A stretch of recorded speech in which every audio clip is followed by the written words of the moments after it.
Hello, folks. John Shinosa here, live in Richmond, Virginia from the McShin Foundation. Got a wonderful show lined up today. Got two great guests. We're going to get to them in a minute, but I got Robert from Long Island, New York, and Sasha from somewhere up in the corner of Connecticut. But before I get to them, I'm proud to announce we have one of our very first sponsors of this show, Lilla's Lawn Care. LLC focuses on helping people create a yard that can be part of their home. Based in Hanover, Virginia, Lilla's Lawn Care LLC will give you that yard that you've always dreamed of. Visit Lilla's Lawn Care on Facebook, see how they can help give you the yard that will make your neighbors green with envy. Contact Lilla's Lawn Care LLC today by calling 804-426-7688. And on a personal note, I know Mr. Lilla personally. He does my yard from time to time. He does a fabulous job, a little hard-headed at times, but a good man. He's a hard worker, fair prices, and he likes to employ recovery people, which we like. So he's a true asset to the community, and I know he'll be an asset to your lawn. So give Adam a call. And now on to our guest. Without further ado, I'm going to start with the ladies first. Sasha, just hold on, John. Yeah. I always start my day with my daughter with a kiss. Can we do that first? Can you blow me a kiss? Yeah, your show, baby. Do the kissing. There you go. Okay, that's all I need. Sasha, tell us about yourself, man. Take a couple minutes. Hi, guys. My name is Sasha. I am 25 years old. I was born and raised in New York. Let's see. So this month I celebrated 2 years clean and sober from drugs and alcohol. I went through detox and treatment up in Connecticut, and then I stayed around the area and never left because I found a really incredible recovery community up here that saved my life. So I grew up in New York. I've always wanted to be a writer, and I've always had a lot of interest in psychology, which has made me want to help other people, especially going through my own recovery experience. I've kind of begun to discover that I want to help other people with addiction as well. So I'm in the process of going back to school for like counseling and psychiatry or psychology. Sorry. I'm still figuring out what path I exactly want to take, but I've had a little experience working in recovery, and I've just found that I love it so much. I couldn't explain like just being able to help people every day in my work, and then when I get home outside my work too. It's just a wonderful experience, and never in a million years did I think that I would get to a point in my life where I could help others and be like really just somebody in my community that's like reliable and accountable and, you know, all those things. So I went through high school and briefly in college, but I never actually finished college because I was in, my addiction when I was in school. So a big part of my recovery is going back to school and continuing that whatever path is ahead for me there. And yeah, I'm not really sure. That's a good start. Okay, we're gonna dive into some stuff here in a minute. Robert, why don't you just share a little bit about yourself there real quick? Okay, John, I sat in this spot for a reason. If you can see that artwork behind me, I see it. That was done by Sasha 15, 20 years ago. And it's near and dear to my heart.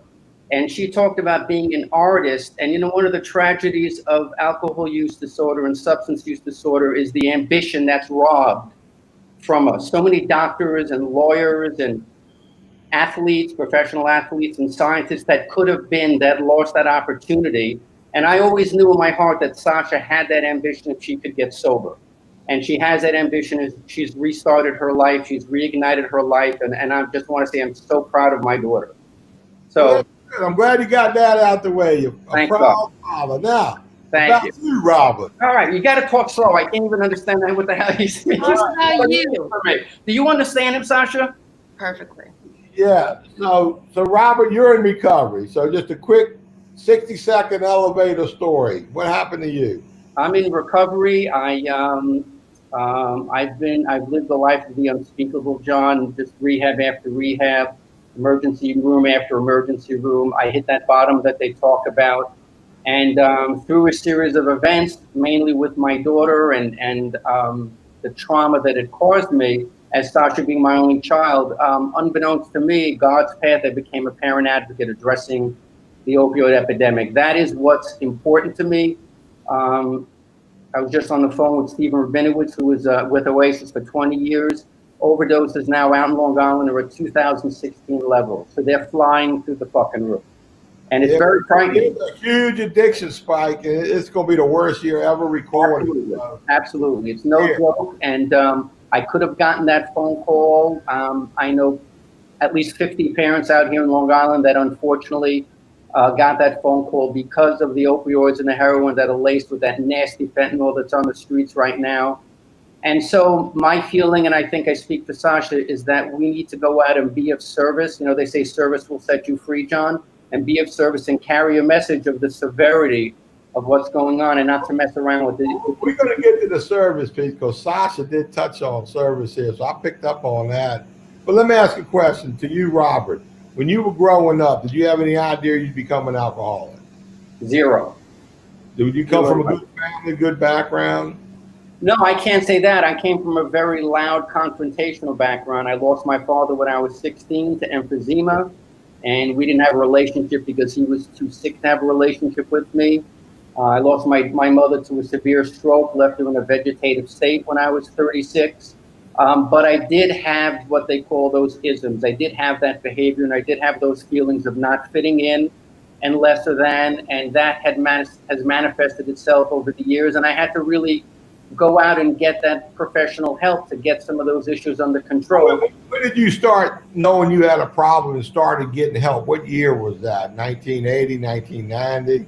That was my first introduction to my 12-step recovery program was October 21st, 1992. And I stayed clean and sober for 10 years until those 5 meetings a week became 3, became 1, became uncured. And the shot of tequila looked like a great idea. And I lived 3 years of the unspeakable. And now it's been, as we just discussed, 14 years. So Sasha, you kind of grew up in recovery then is what I'm hearing. I did actually. I remember being a kid and running around the meetings, but I never actually knew quite what it was. I just knew that this is where I went when I would go meet with my dad because my parents were divorced.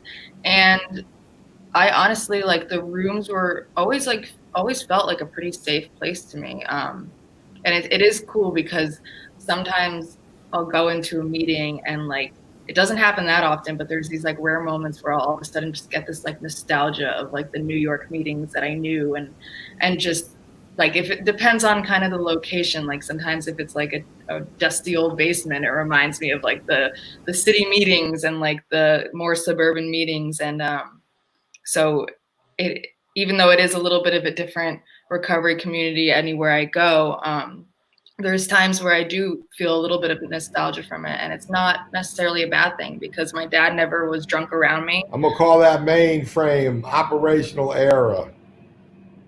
What is it? Looks like we got a little dead space on our hands here. I don't know if it's me, Todd, or whatnot, but I expect things will pop back up.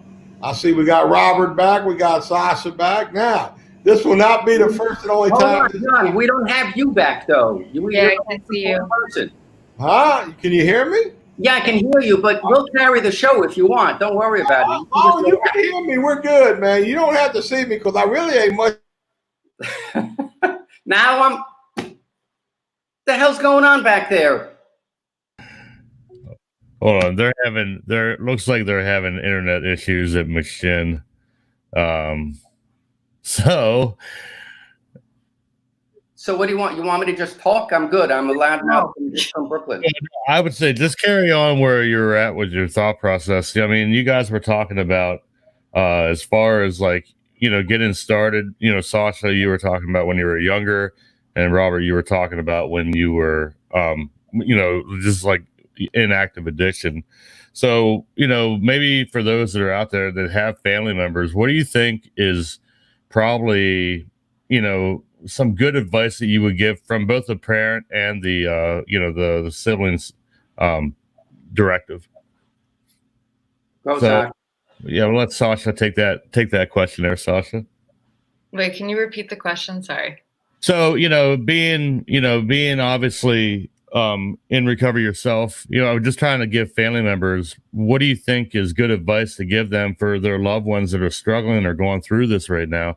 Because, from an active addiction part, we bring valuable information to family members, and we're a voice, a voice of recovery. So, how do you think you can best help help other family members that are going through the same thing? Well, I believe that a big thing that I needed to figure out, and that I think my mom and my dad also did, was that like for my own, there you are. For my own recovery. No, you got it. We're fine. Just relax. Go ahead, Sash. Go. For my own recovery, just knowing that like for them to know that they were not responsible for my choices in addiction, and that it had nothing to do with how they parented me, how they raised me, that it was, and that they didn't like make mistakes, but that my addiction was my own path, that like I had to go on and I had to experience, and because like my mom is not in recovery, and she went through both my dad and my addiction, and I think for her sake, I think she had to realize that she wasn't responsible for a lot of our paths that we chose, and that for her to not kick herself, as well as me not kick myself, and my dad to not kick himself for all the paths that we chose.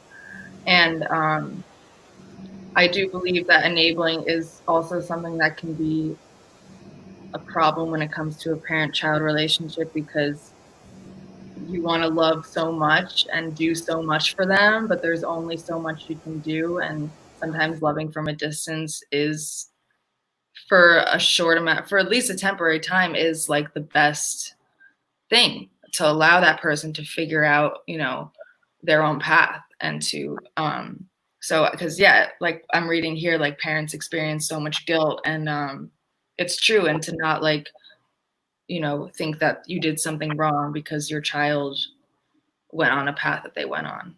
I don't know if that fully made sense, but. No, it definitely did. I mean, and for those that are watching right now, McShin is having internet issues. I'm actually running this from home today. So Sasha and Robert are our guests today, and they're talking about the family dynamic. They're both in addiction.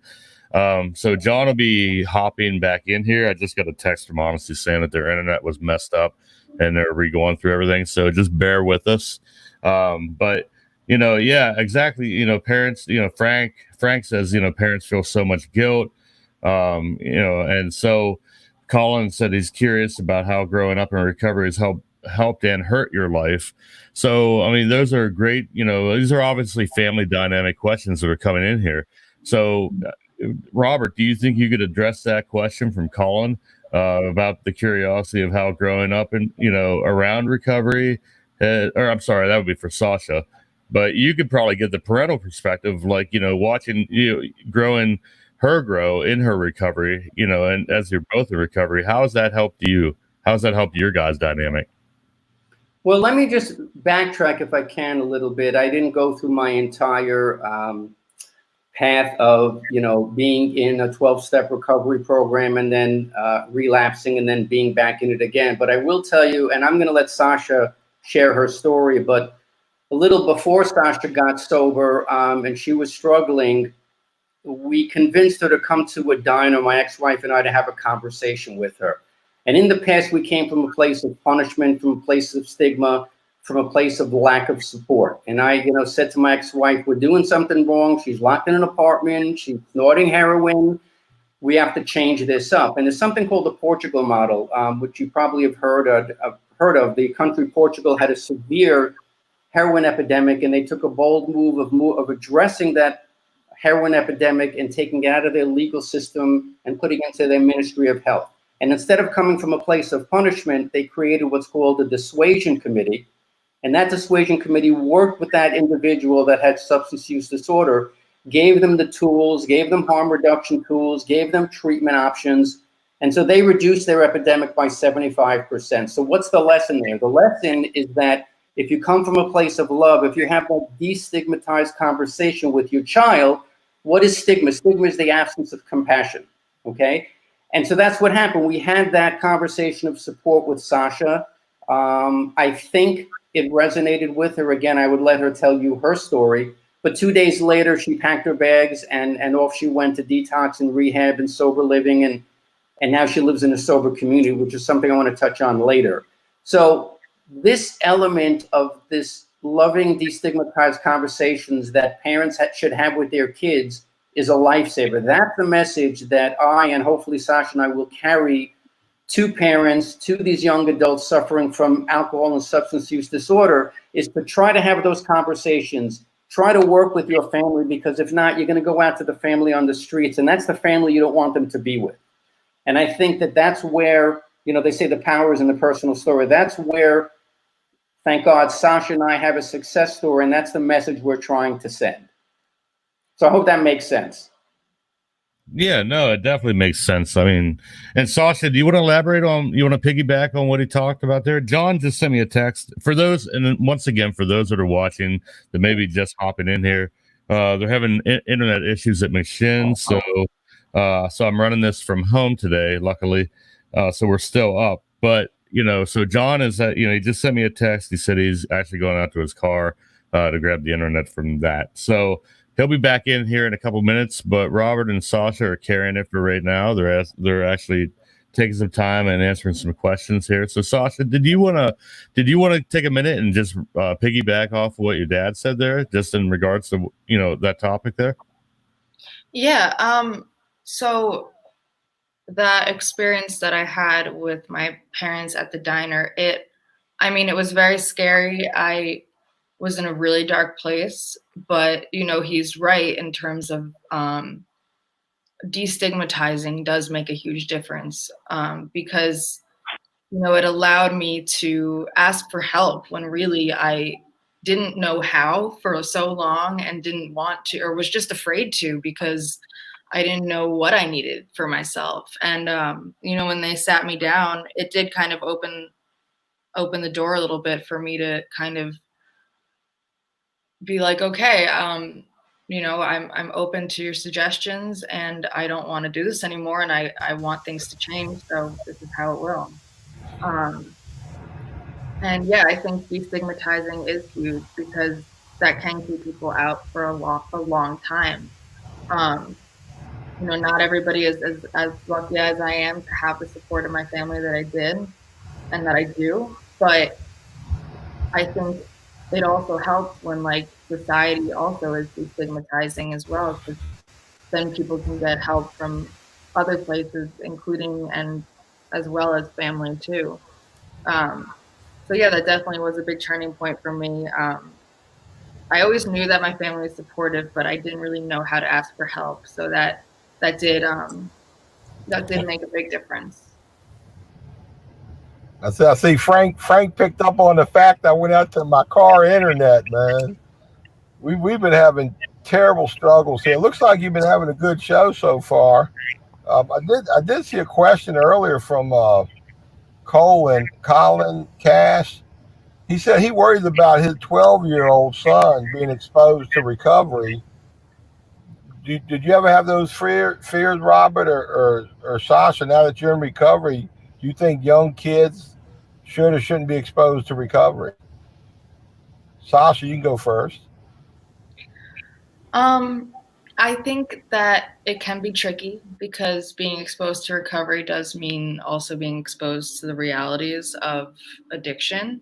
But at the same time, the life of recovery is such a beautiful life that I would want anybody to see it and experience it. And if I, if children could see the way recovery has changed these people's lives so much, then yeah, of course I'd want them to see it. But it is hard because it's a double-edged sword, because that also means. Yeah, what about you, Robert? Did you ever have thoughts about raising Sasha in recovery? And did your ex-wife ever give you, shit about raising her around recovery?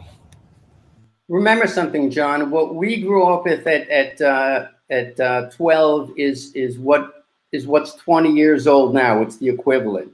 So we don't need to be living in a bubble with social media. 12-year-olds know exactly what drug addiction is. They have access to the information on the internet. They have friends that are drinking and drugging. So they're not ignorant about this stuff. And I think when a parent, look, kids are a sponge. They absorb all of the stress and all of the trauma that's going on in their house. Okay, and when they see a parent that's in recovery, that allows that child to move on with their life and focus on their life as they should. And so to me, in recovery, it's only good that as a parent, I'm getting the help for myself that I need. I think I'm setting a wonderful example for my child by saying, you know what? Let's separate the illness from the individual. I didn't ask to be an alcoholic or a drug addict, but like many other things in life, you do what you have to do, and it's your choice to get the help. So I think as a power of example, I help my daughter more than not exposing them to recovery. Because really, you have to understand, this is a prolific epidemic. Kids that are 7, 8 years old are smoking pot and using drugs. I mean, we're not, let's not live in a bubble here. This is the reality of the society we live in. An unknown thing about me for people who don't know me, I was telling Sasha at the beginning when we were in the green room, in 2 weeks, I celebrate 38 years clean. And I'm one of those guys. I mean, I'm a meat maker. I'm a 12-stepper. I've been engaged in recovery since day one. When my daughter, I got a 28-year-old daughter, and when she was 4 days old in her little bassinet, and I took her to her first meeting, and she grew up in recovery. So she got to see the good, the bad, and the ugly. Now, consequently, it was kind of funny. I remember when she was around college age, one of her boyfriends dumped her and broke her heart. And she went to a meeting and shared about it. Even though she wasn't an addict, she still went to a meeting and shared the pain, and people knew her, and she got what she needed. But fast forward, I think she's coming up on a year sober herself. So, we too have a family, divorced family, child grows up. Happily, we're all in recovery right now.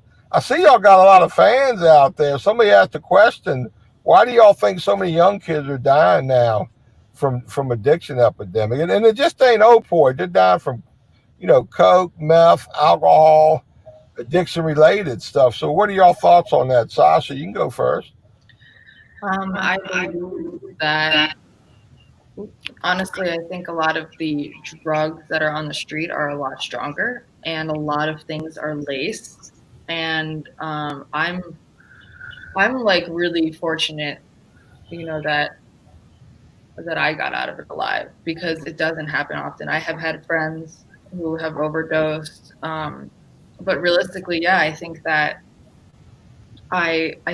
things are just stronger and more deadly out there, and that contribute. And then, the age of when people start using has been getting younger and younger too over the years, I think. Yeah, what's your take, Robert? Why do you think all these kids are dying? Sasha said something that I don't know if it was a year ago, Sasha, maybe when you got sober, and you said to me that this is the first time you've ever experienced addicts that are actually afraid of the drugs. And that always stuck with me. The fentanyl on the street is no joke. This is like, there is a gentleman, a physician, a friend of mine that's on now that could talk more about it, but this is basically pharmaceutical grade fentanyl that's on the street. This is powerful, powerful stuff. You cut a little of this into the opioids, into the heroin, into the meth, because meth is what they call the fourth wave. That's going to be the next thing. And unfortunately, a lot of these young adults don't wake up. The other thing, unfortunately, is that every young adult should be carrying Narcan, and that's a whole other thing, and they don't. I carry it, Sasha carries it, her boyfriend carries it. That's a lifesaver. Why do Why do any of us turn to drugs, John? I don't have that reason. I'm not God, but all I can tell you is that it's prolific. And maybe later on in this broadcast, we can talk about the media that you and I touched on and what it's going to take to reverse a prolific epidemic, such as what we're going through. And unless we have certain changes that are made, it's just going to continue to get worse. And then you want to throw on the layer of COVID and the feelings of isolation and the feelings of all the things people are going through. It just adds to a already difficult situation. Yes, Sasha, do you know Robert Lubrand? I do. Oh, anyway, Robert asked a question for Sasha. The question is, do you have the same friends before you decided to enter recovery? So do you have a whole new set of friends now, or you still hang out with your old friends? So most of my friends that I was either active with or that I knew before I got sober, I really just have nothing in common with them at this point. We live different lives. And so the ones that are very close to me that I was friends with like before I was using, yeah, they're still in my life. We'll talk every now and then. But honestly, like I've made this world of friends that I have in my life today that is my life today. Like those friendships, like the ones that are important, they're still there. But most of those people, like the only thing we had in common was we wanted to, escape together. And so really my most like 95% of my friendships today are all people in recovery that want the same things in life that I do. And Yeah. Another question was, and I'm going to answer it for my daughter, but Sasha, when you were growing up in recovery with other recovery families, hanging out with your dad, did you become friend with those other kids in recovery? I don't know. Did I? I was young. You might be able to answer that a little better. My daughter, we did it in the program I went to. We had a lot of pool parties, campouts, cookouts, functions, family functions. So my daughter grew up with a lot of friends in recovery, kids of other recovery families, as well as her school friends. So, in our case, kids here, they grow up together. We don't isolate or insulate our kids from other recovering family or kids. So yeah, well, my dad was never like he was never opposed to me kind of being exposed to like other children of parents in recovery. So I definitely was connected with that world. Did y'all ever watch that movie, The Anonymous People? No. Okay, Robert, you seen it? I did. Anyway, when they shot that film, they asked my daughter a question. They said, "What was it like growing up in recovery?" And her response was, at the time she was like 18, she responded, "I don't think a kid my age should have been to so many funerals by the time she was 18." So, if you grow up in a hardcore recovery family, you're gonna see the tragedy side too. But she got to see a lot of good stuff too. Anybody watching, if you have not seen that documentary, The Anonymous People, Greg Williams, a great director. I want to plug the film. I know I'm in it for a couple minutes, but it's just a great film about recovery, the recovery movement, family, community, connection. Awesome film. Everybody ought to watch it. So, anyways, somebody asked where you want to go, Sasha. I know you mentioned you wanted to go back to school, basically become a hope dealer, get involved with service work and helping people. So you want to be a psychology. I mean, you got a plan for that? Right now, I can't say that I have a set plan. So I want to go back to school. I've always had a love for psychology even before like addiction was ever a part of my life. Growing up with your dad, you got to be a bit of a philosopher, so I can see that. So. Oh yeah. And so I do want to go back to school. Certain fields of recovery don't require like specific degrees, but more certifications. So there's like different certifications I would want to maybe hone in on. I don't know. My world is kind of like, it's almost overwhelming with how many opportunities I have right now that I'm not even exactly sure which direction I fully want to go in, but I know I want to help people. And so starting from there is here's a big hit. And Robert, you got to be proud of this, because a lot of kids her age, they're so selfish, so self-centered. It's all about them. And you got a young daughter who is focused, knows they want a good education, they want to help people, and they actually chasing that. So that's a huge turnaround, I'm guessing, from a few years back. So this is like a miracle situation here. Robert, you got to be very proud of your child. A little bit, but what can I say? John, I am so goddamn proud of Sasha right now and how eloquently she's speaking and how honest. I could literally just cut my picture off the screen and let her speak. That's how moved I am at how wonderful she's sharing her experience and her feelings. I mean, I couldn't come close to creating that verbiage. I'm learning right now as we're speaking about my daughter. I mean, it's a beautiful thing. It really is.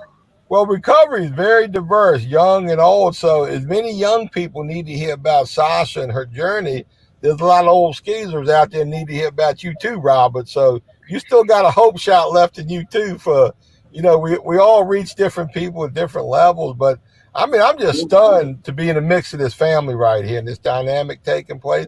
Because I bet y'all had some interesting conflicts, growing up and the addiction battles. And Sasha, any particular incident stand out? Hold on. I can answer that question. Now you're fucking traumatizing her because you know where I'm going with this, Sasha, right?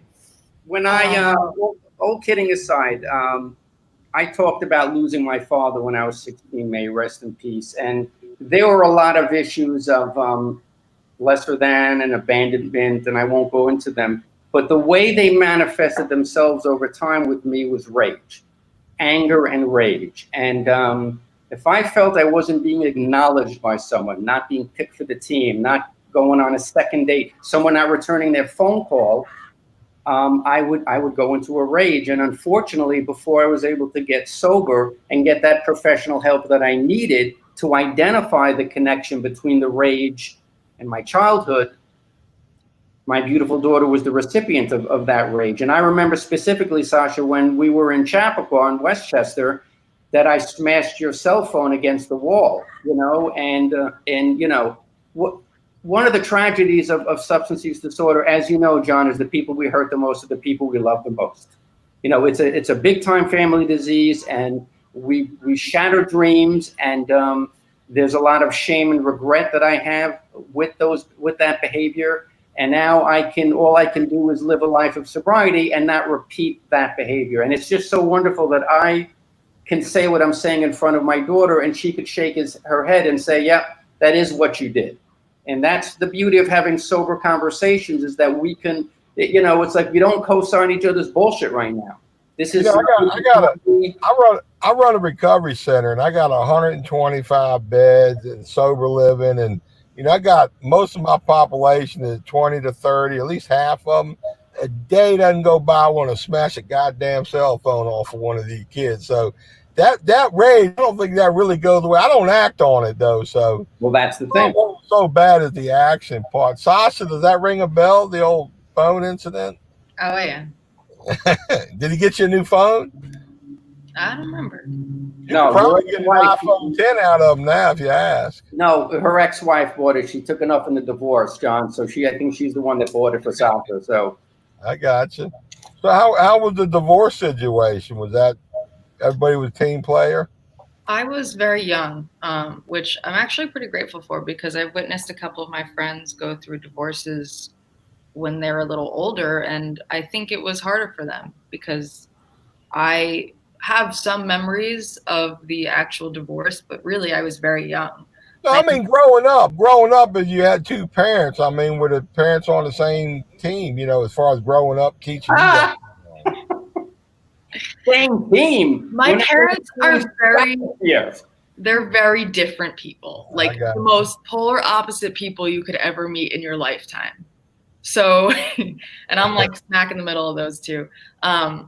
So yeah, there were difficulties. But really what it came down to was they both wanted what was best for me, and they would do anything for me. I was their, I'm their baby. I'm their only child. And it is a weird dynamic because they are complete opposite human beings. Like, well, you managed to survive and navigate. Hey, look, I got a couple serious questions people are asking. One is from Robert, or no, it's to Robert. Robert, how do you give Sasha space to grow in recovery and allow her to make mistakes? How do you deal with that? She sets the boundaries with me. She's old enough and has enough sobriety to say don't. And we've just had some serious conversations about her relationship with a boyfriend, and she put me in my place and told me this is what's acceptable to me. Take it or leave it. And so actually at this point, being 25 and her having solid footing of 2 years of sobriety, she'll set the boundaries with me and she won't co-sign my bullshit. And she'll basically say, here's what I need from you. Here's where I need your space to grow. And I respect it. So this boyfriend thing, I mean, is it like, do you like the guy or you don't think it's the right relationship or what? No, I don't like him at all. I think she could do a lot better, honestly. But her boyfriend is a very well-educated, he's a chemist.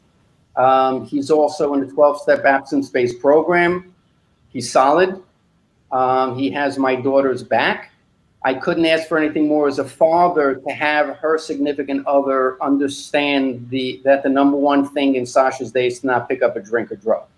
What else could I ask for? Because it allows me to focus on my life and not go back to that horrific scene where my daughter was locked in an apartment. So what more can I ask for, John? I don't understand the conflict. What was the conflict all about? No, he was joking. He doesn't dislike him. He what? He doesn't. John, pay attention for God's sake. What's the matter with you? As it is, I can't understand your accent. No, the guy is the guy. His name is I'm not going to say his name. His first name starts with an M. He is in the program, the 12-step absence. You already said all that. I mean, you don't have to repeat yourself. Does he repeat himself? Do we have a bad internet connection? What's going on? No, we're good, man. We're good. Let's move on. Somebody else had a question. Kate said that she grew up in a home with addicts. How can I help in my situation, career or volunteer? So people growing up, addiction all around them, what do you suggest to them? What could they get involved with to help them or their situation? Either one of you. There are organizations for children of adult alcoholics and drug addicts. She probably is aware of them, but there are support groups specific because it's a two-way street. And she knows all too well the difficulties of growing up in a home which is loud and unpredictable and sometimes violent. What she can do if she's not doing it already, and I'm not sure where she lives, but I think it might be Pennsylvania, is there are volunteer organizations. And when you volunteer and you do that service, you gain a knowledge and a compassion of understanding that your parents are sick too. That you might actually have to be the adult in the dynamic because they're not well. And when you have that compassion, it's a lot different than when you come from a place of anger. That's a really tough, it's tough enough for a parent to have a child that's struggling with substance use disorder or alcohol use disorder. Imagine if you're a child growing up trying to navigate this complicated, stressful world. On top of that, you got your fucking mother and father that are raging alcoholics. So that was a great question. I would say that there's a lot of support out there and there's a lot of knowledge to be had because unfortunately they have to play the parent. Sasha, somewhere along the way, you must not have liked to hear what your dad was telling you or suggesting, okay? I'm just guessing that he was trying to help you and tell you stuff that you didn't want nothing to do with. Oh, yeah. Okay, what happened along the way where you finally started to believe in your dad with his trying to help you message or, any turning points? If I didn't believe him, it was because I didn't believe in myself. It was because why are you rolling your eyes? No, I'm rolling my eyes because I'm blown away at how eloquent you're speaking. You have no idea. I'm just blown away. No, I'm being honest with you, John. I'm like in tears. Let her answer the question, Robert. She's doing good, man. She asked me a fucking question. Why am I rolling eyes? You calm down. The rolling of the eyes question. I'm rolling of the eyes. I'm like this, like I can't believe how well you're doing in this interview. It's your first one. Her sobriety is coming out in spades right now. That's all. Okay, John, go ahead, Sasha. Go ahead. Papa, I get it. Sasha, finish the question, the answer. Well, it's true. Everything I'm saying is just it's honesty. I mean, it's true. Like anytime I didn't want to hear what he had to say, I didn't want to hear what anyone had to say. Especially because I knew that I wasn't doing what I should be doing with my life. So I didn't want to hear it. And when I finally was able to was when I was like, I couldn't do anything else. There was nothing left, So I really once I started to believe that I could get help was when those things that were said to me all along, I was able to hear finally. Are you an only child? I am. Oh hell, you the oldest and the baby. Oh, you bet. So what do you? I mean, look, everybody knows addiction is an epidemic. We have an opioid spike, and fentanyl makes the opioid spike extra dangerous. But still, more people die from alcohol. When you add up those other pharmaceutical drugs and street drugs, just as many people are dying. And you want to add nicotine and sugar in the mix. I mean, it's off the chain out there. There's a lot of focus on opiates, and fentanyl, and but I think we're losing a generation on the other stuff. Y'all got any thoughts on that? I mean, you must know some people and other stuff dying and not, ruining their lives. I mean, I think a lot of it is all the combination too of just like the harder drugs mixed with the alcohol, mixed with not taking care of yourself and wanting to escape and just not caring, and yeah, I don't know. What about you, Robert? You're a big advocate of parents. I mean, it just ain't opiate out there. What happened, John, is that, back in the day when we got sober, the 12-step abstinence-based programs, the peer-to-peer fellowships, were the only game in town. And when the prolific epidemic, the opioid epidemic, and Purdue Pharma and all of that stuff, and, the pill mills that popped up all over the country began, there was pressure on the medical community to address the opioid epidemic. And so you had medication-assisted treatment, you have smart recovery, you have neuroplasticity, other pathways of recovery. Oh, Jesus, he's doing with the... he's chewing tobacco, and he's chewing tobacco on the goddamn show. Wait, does that mean I can vape? You can vape all you want. It's an open meeting, man. Anyway, so what I'm saying is that when you talk about the medias, when you talk about there's a great comment from a physician that's a friend of mine that's on, and he said basically that opioids kill you where you stand. That's really a great way to put it. Frank just said that on our comment section. That's what I'm saying. I'm reading the comments. Oh. Frank has to be very educated with a medical background, and he had said that to me once, and that's the case. But to answer your question, alcohol by far blows away all the other, the drug tragedies, and not to mention someone's driving drunk and they wrap their car around a pole, and the cause of death is a car accident. No, the cause of death was alcoholism. But the headlines all have to do with, and even the rehabs are switching away from a 12-step abstinence-based model and going to Suboxone and Vivitrol. They're going to smart recovery. That's what's in the headlines, John. And because it's in the headlines, we veer away from that focus on alcohol use disorder. But absolutely, alcohol is still, unfortunately, the king out there. Right. So, Sasha, when you were using drugs, obviously you were getting high, or so you thought. So you were chasing, I imagine, to get high. Now you're in recovery, and you get a pretty good buzz from recovery, what we call the recovery high. So, you see, I think you're in that magical place where you're chasing the recovery get high, and the drug get high ain't never going to be but so good, but the recovery get high can get better and better and better. So you're on the front end of a great journey where your recovery high is going to get better and better and better. You're just not going to be chasing your original recovery high. So does that excite you? Do you believe that to be true? I mean, I've just begun to scratch the surface, and when I think about that, it blows my mind, because I know that, I see people that have more time, and I know that I have a lot of opportunity in front of me. And yeah, I mean, that's the thing, is that I keep my addiction in the forefront of my mind because I know I never want to go back there. But at the same time, it is like a little high, recovery high, because there's just so much ahead of me. I'm grateful to be young. I know that doesn't always happen. but yeah, I like, it doesn't always, I can't always wrap my head around it because it is a lot, and it's amazing. I mean, I've barely begun to learn about myself. You know, I'm just starting to learn about myself and learn about the paths that are laid before me and everything. And it's wonderful. It really is. Now, Robert, here you are watching your daughter flourish and grow in recovery. A lot of parents, they a lot of times their kids get clean and sober, and they just don't think they can go back. You're an advocate. You know, daggone good and well, shit can happen at any time. I'm sure you're worried about that. But what do you tell the parents who kids are doing well? Like I feel like I got a relapse in me. I never forget that. I got a relapse in me, and I'm trying like hell not to go there. But it's got to be worrisome for parents. I would think. I mean, thoughts on that? Sure. This is an illness. This is not, addiction is not a moral failing. It's an illness, and like any other type of illness, you treat it. And the medication, it could be Suboxone or Vivitrol, but in our case, it's a 12-step abstinence-based program, and you need to use that treatment program. You need to use those tools.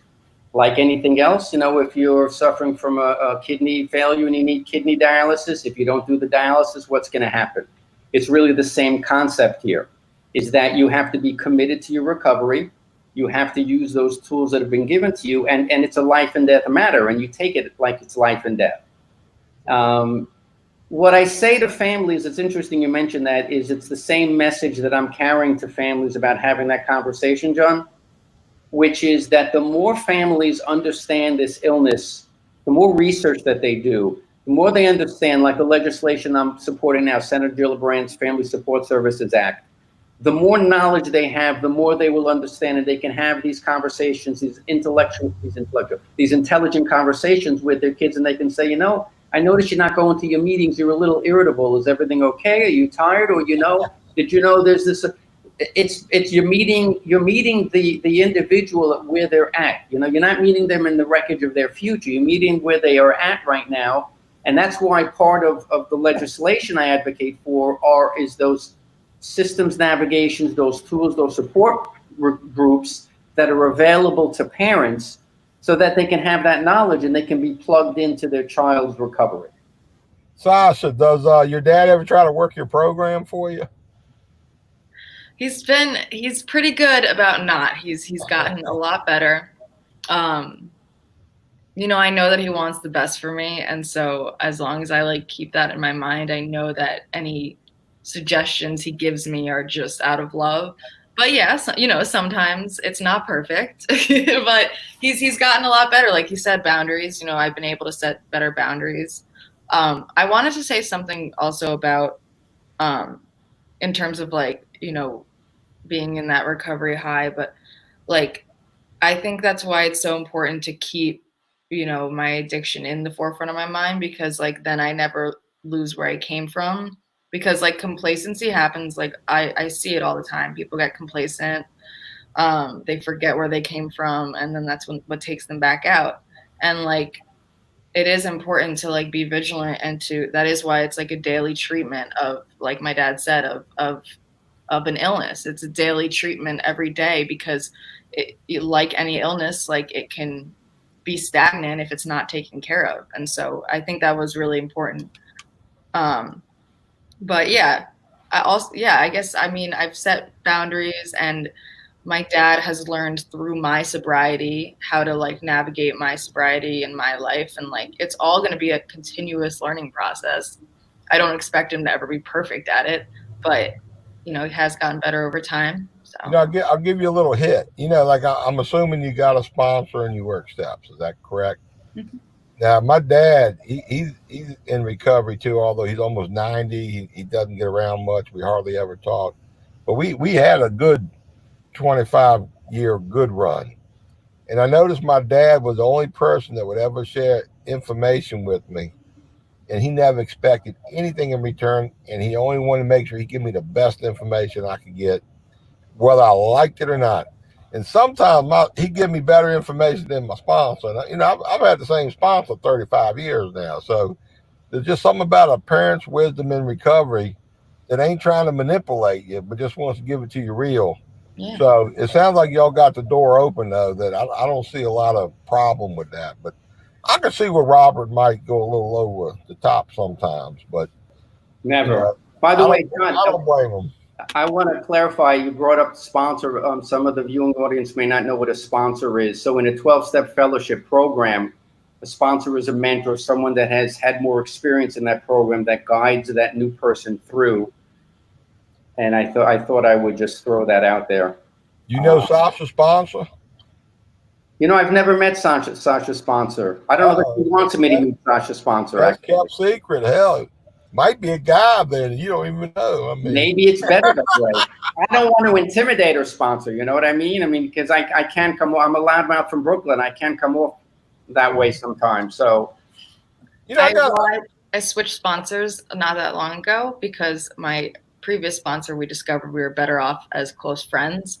And so my newer sponsor hasn't really met a lot of my family yet. So I got you. Well, it'll probably happen if you keep her or him. Oh, yeah, I definitely think it will. Keep them for a while. Somebody triggered a thought process in some of the questioning here. You notice, like, every single day in the newspaper, you read about COVID-19, you read about Black Lives Matter, you read about the Republicans and the Democrats and the president, and you read a lot about the negativity, the consequences of addiction. But I think as a nation, we need to have daily media on the good and the positive about recovery from addiction. Y'all got thoughts on the way the media plays out with messaging as far as recovery goes? Oh, I got a lot of thoughts on that one, John. I got a lot of thoughts on that one. What I've learned in the short 10 months of being an advocate and working in Washington with legislatures is if you're going to reverse a prolific epidemic, an opioid, fentanyl, heroin epidemic, you need two things. You need nothing short of a social movement, John. There are probably 1,000 organizations around the country, such as the McShin Foundation, doing phenomenal work. It's too goddamn confusing. You think the legislature in Ohio knows who McShin is? You think someone out in, knows who Big Vision is, or who knows, all these different wonderful organizations? You need to have a broad-based coalition. And then the biggest piece is that you need to have the media on a consistent basis portraying substance use disorder in a positive light. Frequency, frequency, frequency.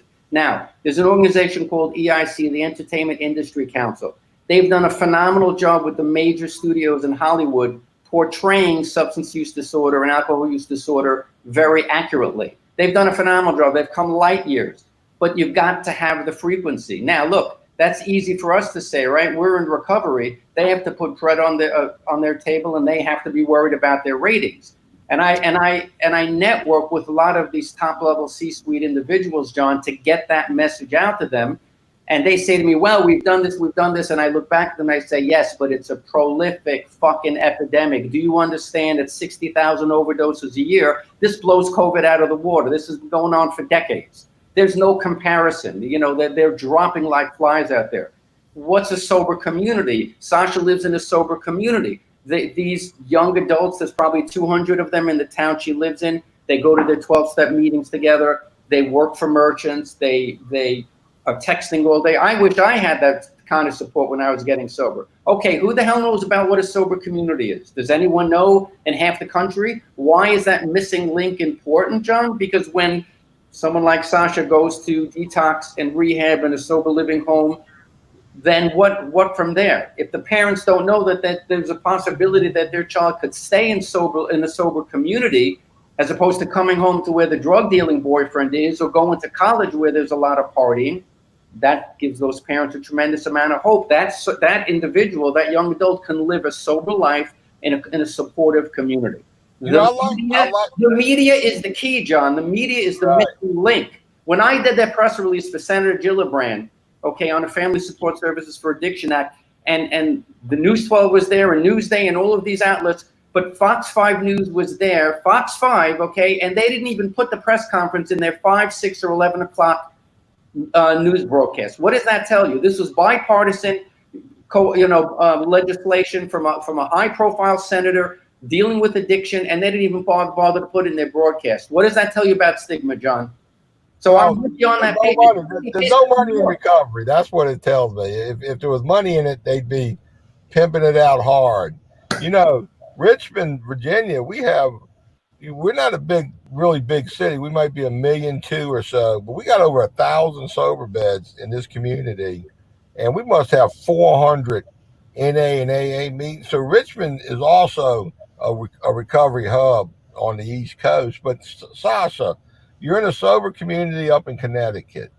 Did you go there for the sober community, or did you already live there?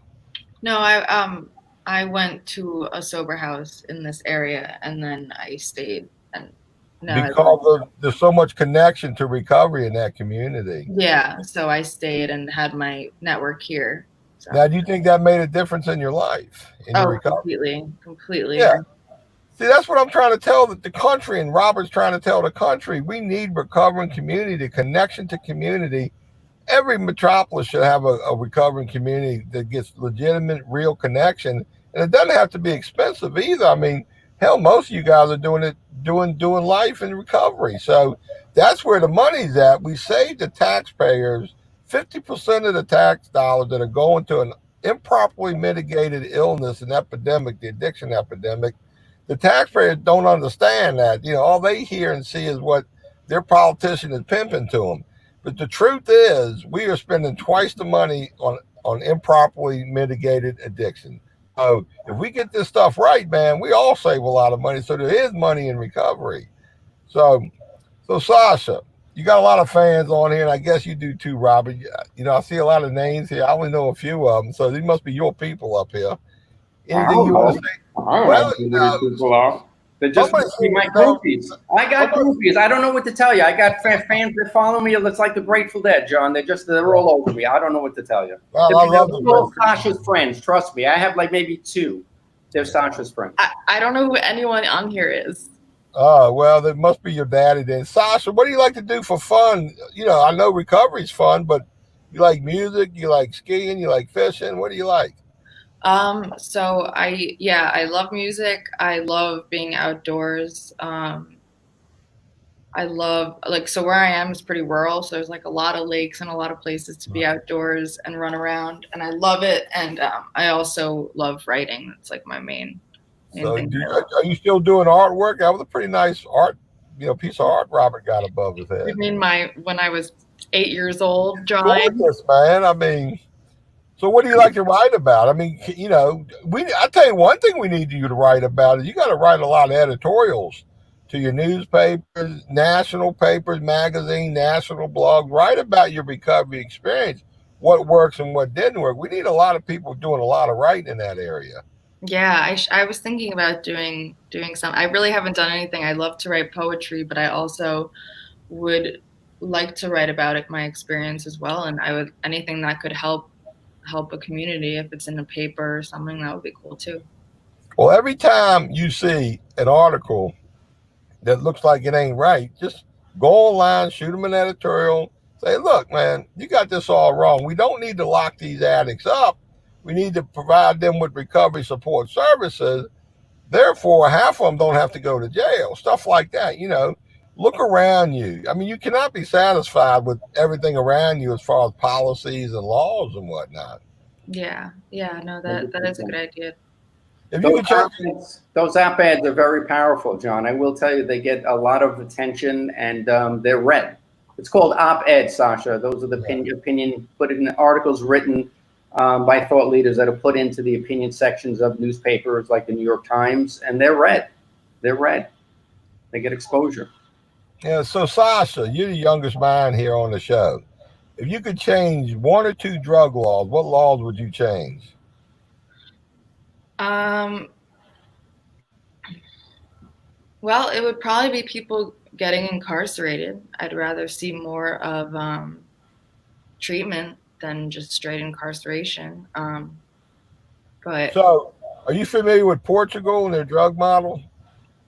I'm just beginning to learn about it. All right, look, you strike me as a young lady that knows how to navigate YouTube. All you got to do is Google YouTube, Portugal drug model. There's probably a dozen decent 10-minute videos. You watch those videos, and you'll see in Portugal, when they run across addicts, they engage them. Yeah. They offer them help by peers in recovery and medical people. They even have a lawyer at their engagement committee meeting to let them know, don't worry, you're not going to get arrested. We really want to help you. But as a result of that, is a little hit here. Portugal's the size of Michigan. Michigan has like 20 something hundred overdose deaths a year. Portugal has less than 50 deaths a year. Wow. So they reduced the death rate, the opioid death rate, by 95%. Their criminal justice budget went down 50%, and they reinvested those dollars in recovery. So there's a lot to learn there. I think that's a big deal moving forward. Yeah, that's huge. That's amazing. You're a soldier. You're a warrior in the making. You know, you're in COVID-19, restriction. Spend that time getting educated, and you'll emerge being a leader in the nation on these topics. Robert, if you could change a couple drug laws, what would you do? Well, I was just, when you were off camera, I don't know what the hell you were. I know you mentioned the model there. I heard that. Yeah, I did mention the model, and so that ties into. Are you vaping too, John? No, it's straight up dip, man. That's my spitter. I wouldn't vape if I had to. Okay. I'm just checking. I love you. I'm concerned. With the Portugal model, okay, so what's at the essence of the Portugal model? I love that you brought that up. It's humanism. It's separating the illness from the individual, right? It's understanding that that person is not a bad person, they're a sick person, and they really are suffering. And when you come from that approach, which is what, again, Sasha and I are trying to bring out that message, is come from a place of compassion, come of a place of support, with boundaries. Don't let me be clear about that. I'm not saying you should invite your kid, they relapse, they come back home and snort heroin in the living room and watch Netflix. Every family's journey is unto themselves. What I am saying is when you have that initial conversation, emulate the Portugal model, come from a place of humanism, from support, from understanding that your child or your parent, as the other individual said, are suffering.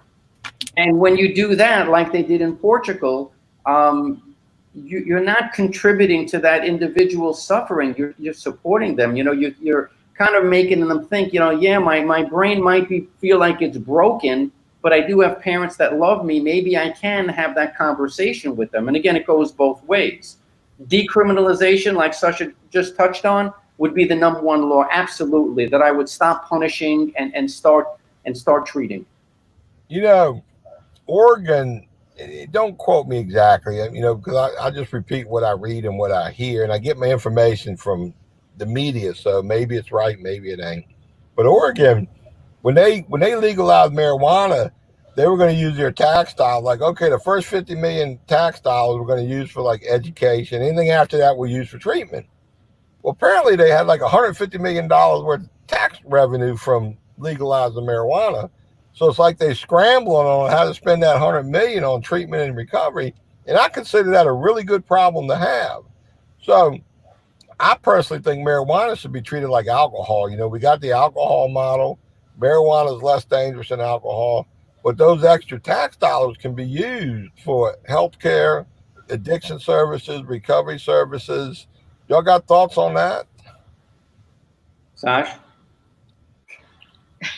I didn't even understand what the hell you were saying. Did you understand? Because you're talking fast, and Southern. I'm a loudmouth Jew from Brooklyn. It's very hard. Could you repeat the question? Basically, marijuana. Yes, sir. I think marijuana should be treated like alcohol, taxed like alcohol. The tax dollars go for recovery and treatment. There's no reason why we're locking people up for smoking weed or that being illegal. That's my thoughts. And I don't smoke it anyway. So if they legalize it today in Virginia, it ain't like I'd run down to the weed store and buy the stuff. But I know the laws do more damage than the product does. So I'm just asking your opinion and thoughts on that. Sasha, you can go first. Obviously, you must know a little bit about weed. Well, I definitely agree with you on, if it's, so I'm pretty close to Massachusetts where it's just pretty recently been legalized. Pretty normal. What? I said that you normalized already with weed. Yeah, so it's a little weird. I'm not used to it yet because growing up it was always illegal. But I think that I do agree whether whether it's legalized or not, like it's going to happen. I can't stop that. But I think that I like the idea of the revenue or the taxes from that going towards treatment, or being taxed like alcohol. I think that's what you said. Yeah. I honestly don't know enough about the situation to like form a correct opinion. So I don't want to say. Do you think they should arrest people and put them in jail for smoking pot? No, I think they should do the same thing. That's all. That's good by me. You know, Robert, you got any thoughts? You've been around a while. Well, actually, if you could do me a favor, Steve Rabinowitz was with Oasis, which is the governing organization in New York State, for 20 years. And he just made a very good point. If you can see it in the comments, yeah, it's right up there, talking about legalizing marijuana. So I don't know if you want to read that, but it's very Colorado, they used a portion of the legal marijuana tax dollars to expand MAT for folks with opioid use disorders. That he did consult on this a few years ago. And so that's, I think, all across America, when you create a new funding stream, a tax stream, if it's addiction related, I think if they put the funds into recovery, treatment, healthcare, we're way better off. Let me talk about recovery support services for a minute. These services delivered by peers, people in lived recovery. You know, Sasha, did you have any engagement with people in recovery during the last couple of years? What do you mean? Like peer professional, people who were in the treatment industry that were also in recovery. Obviously, you live in a sober living, so they must have had some peers running that. The treatment center that I went to, everybody that works there is in recovery, and then in sober living as well, like my house manager was also in recovery. I've pretty much been surrounded by people in recovery since I got sober. Do you think that was helpful? Oh yeah, that was definitely huge for me because I saw that on a professional level where like they were a figure of authority that I could look up to, but also somebody that I could identify with, and it helped a lot. See, because I happen to know we actually do evidence-based practices here at McShin. We actually collect data, and our data, and we're all peer. We're 100% peer-run organization. In our data, we got 50% of our people 2 years later are still in recovery. Mm-hmm. Now they might have relapsed and changed their sobriety date, but they still chasing their recovery. And I just think that's a big hit. You know, I think we are undervalued, underfunded, and undertaken seriously. And I think it's because there's just no money in recovery to the provider, so to speak. So I just think it's a big deal. Like Robert, you're a big family advocate. I think it's important to have a family member with experience to be the advocate. You're very effective at it. You know, that lived experience, there's no substitute for lived experience. And I think we get a lot of mileage out of the results, you know. So I'm a big fan of the peer support service provider. They say the power is in the personal story, John. And that's why Sasha and I are here is to talk about the good and the bad and how the story can turn out good. You know, we try to empower parents with a sense of hope, and to also educate them about the legislation that's out there, to let them know that, for example, one of the co-sponsors of the Gillibrand bill is David Trone. And David lost his nephew to an overdose, and his daughter is in recovery. When you find those individuals that have that connection, whether they've lost loved ones or they're close, those are the people that will respond to these issues that we're talking about. The other people that don't get it, that have never been touched by substance use disorder, it's like you're talking pornography to them. They just don't get it, and they don't want to talk about it. And those are the people that you need to reach. But, you know, so when you educate families out there and you let them know, hey, there's all this legislation going on. It is being addressed in Washington. Hey, there's the McShin Foundation. There's Look Up to Adam, which is a healing organization for parents that have lost their loved ones. There's Big Vision. There's this. I could go on and on and on. There's the big, you know, the Beautiful Boy Fund. If you go on and on with that and they let them know, what does that do? That sparks conversations. It gives the families hope, and they're meeting each other where they are right now. Do you see what I'm saying? Does that make sense? Makes perfect sense. I'm sitting there thinking, you two apparently got some time on your hand. I think y'all ought to make a road trip and come on down to McShin Foundation. Let us show you around for a day or two. Sasha, you're going to interact with the ladies we got down here in the ladies program.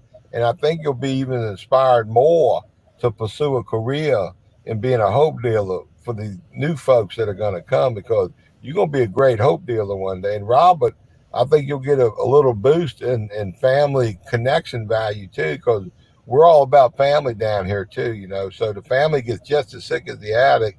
I don't know who got sick first, the family member or the addict, but the recovery process is critical for everybody. So we're winding down here. We've been here a little over an hour. I know we had some technical difficulties, but normally we go about an hour and a little bit over. But is there any thoughts about this podcast? Sasha, do you think it was healing, therapeutic? Did you like it? What are your thoughts? I really liked it. I think it's so helpful to talk about these things. I think that's where it all begins, is talking about it. Then you can go from there, and that's where the change happens. So I really liked this. I think it was cool, and I loved reading the comments too as we went along. So that was awesome. Thank you. Yeah, we got a comment from Debbie Rosenbaum. She's one of our board members. She said, Sasha, my son followed the same path you are on, living in a recovery community. He just celebrated 8 years in recovery and is living a life beyond his expectations. So there's a little hit from Debbie. Debbie's been isolated through this COVID thing. A lot of people, they just hunker down in place. They don't come out, and I don't blame them. So we miss Debbie, but she's a great family member. Robert, you got any thoughts about how this little podcast went? I missed you when you went out to Burger King, wherever the hell you went. I don't know. But other than that, Todd picked it up pretty good. Am I allowed to speak about your wonderful wife, or would you prefer I not do that? Absolutely. You can talk away about her. Okay. So, Sasha, Carol McDade is John's wife, and she is very involved in Washington in recovery. She's also works with John at the McShin Foundation, and she's the individual that suggested and I didn't tell you this, that we appear here. And your wife is incredible, John, and she's one of these few individuals in my short months in my advocacy that has really spent this enormous amount of time on the phone with me without asking for anything back, and educated me on recovery on Washington. And you need those mentors, whether you're in recovery or whether you're in advocacy, to help you. So you're a very lucky man. She's a very special person. I hope that means I can stay at the Four Seasons when I come visit you. Is that possible? Or absolutely. Also, we do an annual holiday party. It's usually the Saturday night before Christmas. You're all invited. It's an open house. We usually get about 400 people down there. So we get a lot of folks from the north come down. So by all means, feel free to come down for that event as well. But let me answer your question, John. This has been wonderful because, piecing together what we've been discussing about the media and about getting and stimulating conversations. So if you look at all of these comments that we're getting right now, Melissa's saying, can we follow Sasha and Robert? That's a perfect example. It is stimulating thoughts and conversations that might not have otherwise been happening. And this saves lives. So you allowing us to be on here and deliver this message is a lifesaver. It really, really is. And that's so to answer your question, you're doing God's work right now is really what it comes down to, John. You keep God in the mix. You can't go wrong. But what's the name of that organization you work for, Robert? Well, there's a number of different ones that I volunteer for. Which one specifically? There's an organization called Big Vision, which is a sober community similar to where Sasha is in New York City. No, I think he's talking about where someone can follow you. So your company. Say that again. I'm computer illiterate. Say that again. Where can they follow you? So like your company. My company, probably on LinkedIn is the best place in terms of seeing. I update it with what's happening in Washington, and I've started volunteering for the Coalition on Behavioral Health and the Center on Addiction Change Your Name. And there's many others that there's so many out there. That's what I was saying, John. There's so many to volunteer for, and there's so much great work to be done. Well, Todd, be sure and put Robert's LinkedIn contact in here somewhere. Put in my email. Todd, put in my email address. I'm not shy. Anyone wants to reach out to me, I want to connect them with the right support systems. All right, we'll put Robert's email up. So if anybody wants to follow Robert and Sasha, they got to go through Dad to get to Sasha. So yeah, you follow Robert, you got Sasha. Hey, look, man, this is a fabulous podcast. You know, we do all of our podcasts. We give them to a company that has tablets in hundreds of jails across America. So we have a recovery content we like to send into jails and prisons, so these guys got options. So these podcasts do end up, people with addiction in correction get to watch this stuff. So I know it'll be really helpful for folks. So, you know, we're about the end of our hour. One last shout out for Adam Liller and his Liller's Lawn Care Service. Be sure, and if you're local, use Adam. You won't be disappointed. Closing thoughts. We're going to close it out. Sasha, closing thoughts? It's possible. Anyone can get sober. Yes, it is. Wonderful. Robert, closing thoughts? I'm so proud of Sasha and how she's expressed herself. I'm so proud of her growth and her sobriety. I mean, I'm walking on a pink cloud right now. Thank you and Carol McDade for the opportunity to appear and to deliver our message. And like Sasha just said, sobriety is attainable. The tools are out there. You know, just believe in yourself and go get the help. It's there. And like I said, people are welcome to email me, and I'll find the organizations for them on where to direct them. But bottom line is, thank you for the opportunity. It's God bless you. God bless you. Thank you so much. I want to thank everybody for tuning in today and hanging with us. You know, a lot of internet problems all across the world. Everybody using the internet at the same time. Tomorrow, I got a great 2:00 show with Robert Legg. He's just a wealth of information on laws and things we should and shouldn't do. He's got some great thought processes. Thursday, I got a great show with Andrea Wright and Paul Thompson. We're going to talk more about the Portugal and the USA flip, what needs to happen in America. We appreciate everybody tuning in. God bless y'all. Until next time, more will be revealed. Thank you all. Bye. Bye, Sasha. One thing we do here, we always educate our participants. I want you to leave here after your 30, 60, 90 days or however long you stay and leave. I want you to be educated about the disease of addiction, about substance use disorders, what you need to do to personally recover. But I want you to know why we don't have the support we should have. I want you to know where all the funding goes, what the thinking is of our culture, why we're the way we are. And just for the record, everybody put their right hand up. I hereby deputize each and every one of you as an ambassador to be a face and voice of recovery from here on out.